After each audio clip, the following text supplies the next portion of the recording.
Ça ne se refuse pas, mais c'est pas possible, c'est entièrement faux. Je ne connais personne sur Terre qui travaille 3 jours, 4 jours, qui passe du temps pour gagner 1 euro. Forcément, c'est que la pause, elle est quelque part. Si c'est pas nous qui la payons, c'est forcément le client. Donc le client, sa pause, il faut qu'il la cherche, mais elle est forcément intégrée dans le meuble ou ailleurs. C'est juste du foutage de gueule. Voilà.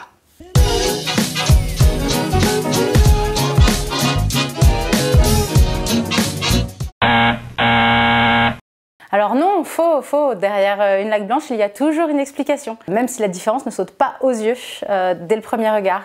Il vaut mieux se renseigner sur les différents points, tels que épaisseur de caisson, épaisseur de façade, densité des caissons, très important, et puis les différentes qualités de laque également.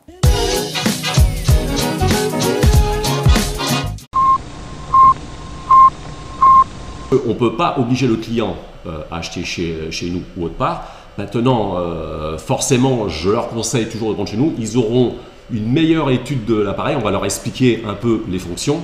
On va leur dire, donc, un exemple tout bête, si vous cuisinez pas beaucoup, prenez ce four-ci. Mais par contre, si vous voulez une hotte beaucoup plus sophistiquée, passez sur cette hotte-là. Il y a toujours donc un conseil de cuisiniste. Acheter sur Internet, c'est toujours pareil. C'est une question de coût. S'il y a une forte économie, écoutez, donc on ne peut pas leur interdire.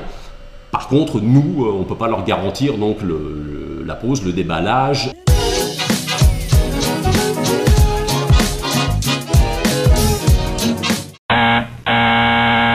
N'importe quoi. On ne peut pas boucler un projet en 1 heure, c'est impossible.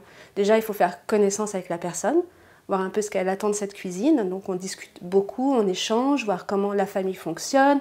On parle des électros, on essaie de choisir une façade. Ça, c'est le premier rendez-vous. Donc il faut bien plus d'1 heure. Et après, on se revoit plus tard. Donc on ne fait pas un projet en 1 heure, c'est impossible.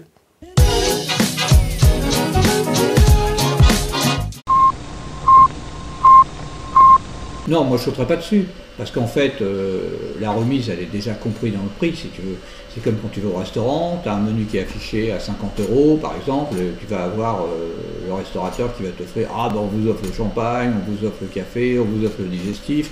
C'est évident que les marges, c'est les commerçants, si on est un peu intelligent et si on veut vendre toute l'année et avoir une image de marque, on a des coefficients qui sont calculés au départ et on n'a pas des grosses marges de manœuvre.